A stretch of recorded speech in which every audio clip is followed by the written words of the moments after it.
retired general, but an activist for media freedom, Alain Modoux, just to speak. This session is just to look at the gains. What have we gained over the past 20 years? What have been our challenges? And then where we're going for another 20 years. So that's sort of in a nutshell the topic for today. So we'll start with Alain Modoux, then Alain will pitch in and tell us about the gains and challenges for women in the media and in Africa in general. Thank you. Good morning, ladies and gentlemen, dear friends. Well, as I understand, your wish is to bring the platform on access to information to the attention of the UN and the UNESCO, and if possible to get an involvement. I guess that you would be very interesting to know a bit more about the background which allowed us 20 years ago to get this international recognition and the different problems we had to face. Of course, we say in French, raison, comparaison n'est pas raison. To compare with another period doesn't mean that we would be right today. Certainly the world has changed, but these few elements might help you to understand how it works. I'm going to speak in English, even though my mother tongue is French, but I understand that the majority here speaks English. So, ladies and gentlemen, dear friends, we are very few in this room, but happy few, who had the privilege to attend the seminar on promoting an independent and pluralistic African press held in Windhoek, Namibia, from the 29th of April to the 3rd of May 1991. As the time allotted to me is limited, I will leave to other speakers to elaborate on the content of the Windhoek Declaration, which I assume all of you are familiar with. Instead, as a first-hand witness to this historic event that the Director General of UNESCO had entrusted me to plan and carry out, I wish to provide you with some background information about the circumstances that made the conference possible and successful on the one hand, and on the other, the various key factors that contributed to its outstanding impact at the world level. Indeed, the winds of freedom which blew over the Windhoek seminar signaled a powerful movement which expanded far beyond the African continent. But most of all, I wish to pay a tribute to the 60 or more journalists who attended the Windhoek seminar in May 1991.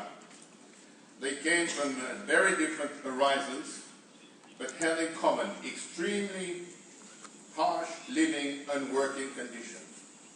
As citizens, these men and women were a vivid and representative sample of the emerging African civil society. They were in the vanguard of the democratic process that has gradually gained ground on the African continent.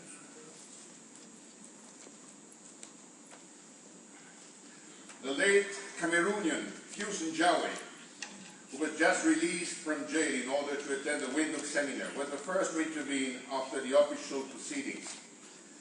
Speaking with passion and emotion, he galvanized the audience by telling about the hardship and repressive measures of all kinds he had to endure, ranging from censorship to brutal arrest and detention. Fusen Jawe's testimony spurred on other participants to tell their own stories.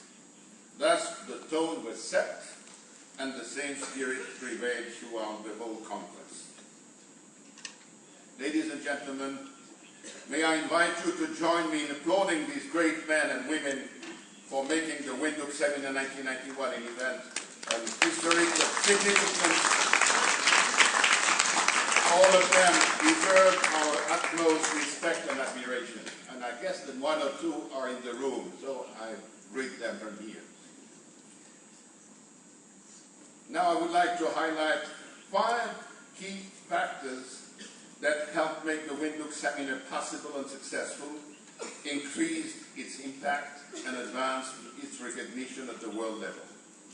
These 5 key factors were mutually complementary in the sense that the absence or failure of one of them would have jeopardized the whole project. I think it's important to underline it. They were really mutually complementary. The first factor, the Windhoek Seminar's timeliness and its relevance to the geopolitical upheavals caused by the end of the Cold War. The most decisive factor that made Windhoek possible was certainly the radical change of the international political climate brought about by the fall of the Berlin Wall in November 1989. Making use of the new and hopeful windows of opportunity opened by the end of the Cold War, the newly elected Director General of UNESCO, the Spaniard Federico Mayor, was determined to launch and support concrete projects designed to promote freedom of expression and its corollary press freedom. For their part, African states, like other developing countries, were very disoriented by the unexpected collapse of the Soviet bloc. Most of them felt that they could not lag behind and had no choice but to embark on a democratic process. A handful of African diplomats accredited to UNESCO had very likely these considerations in mind when they urged the Secretariat to organize a meeting on press freedom and media independence in Africa, similar to the one UNESCO organized in February 1990 for Eastern and Western European journalists. The seeds sown by the African diplomats in Paris germinated,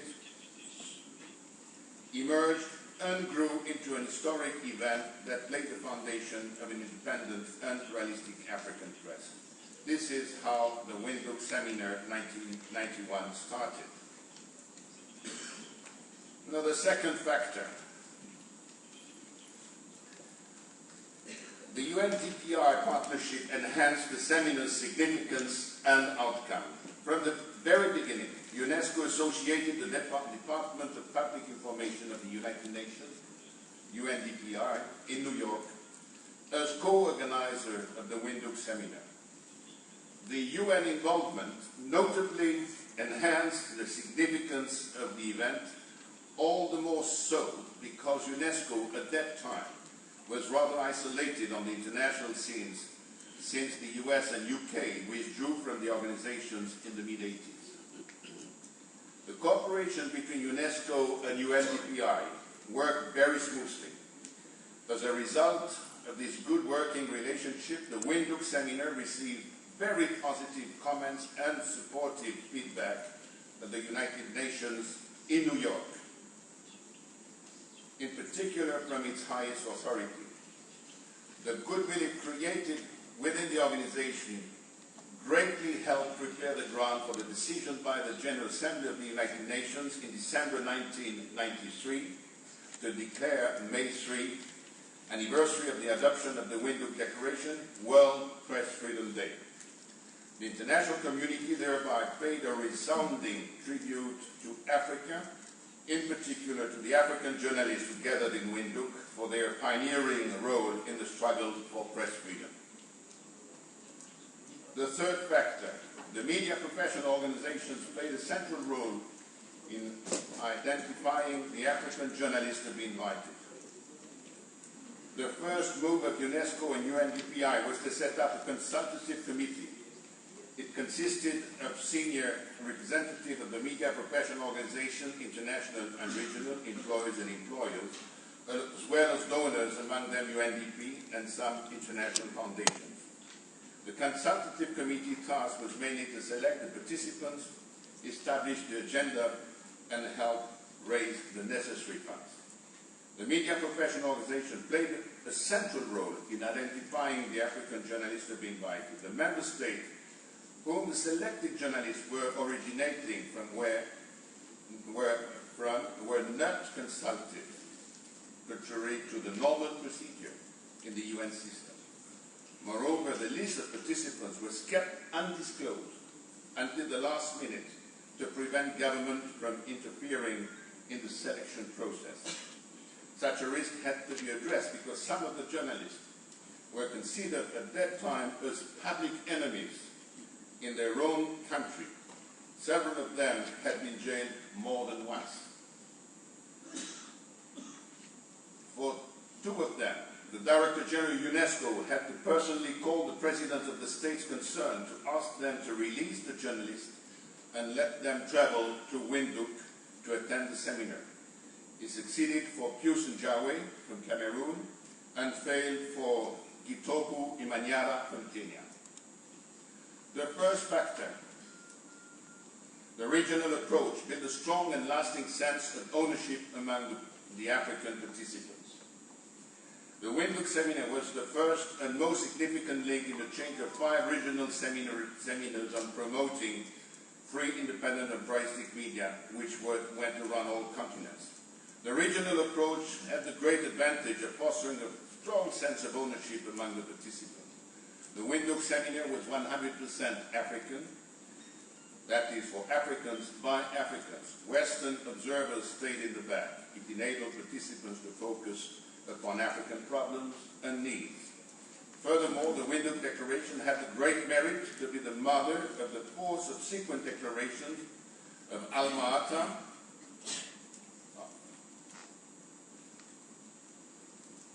Santiago de Chile, Sana, and Sofia. Yes, indeed, all 4 were stemming directly from it and were referring specifically to it as pioneering text, another reason for the African journalists to be proud of their achievement. Finally, the 5th factor, a decisive support of the African member states of UNESCO. A declaration adopted by a non-governmental organization, and that's important for the exercise, the forthcoming exercise. Adopted by a non-governmental organization, whatever could be its merit, has no legal value at the intergovernmental level unless it is formally endorsed by the member states. As for the Windhoek Declaration, such an endorsement was greatly facilitated by the active support of the African member states of UNESCO. In this respect, the commitment of the President of the African Group, Ambassador Lambert Messon from Niger, was decisive. He convinced his colleagues to submit the Windhoek Declaration for approval to the General Conference. Even so, its wording was harsh on African governments. Finally, the General Conference adopted unanimously the African Group proposal without changing a single word or a comma in the text.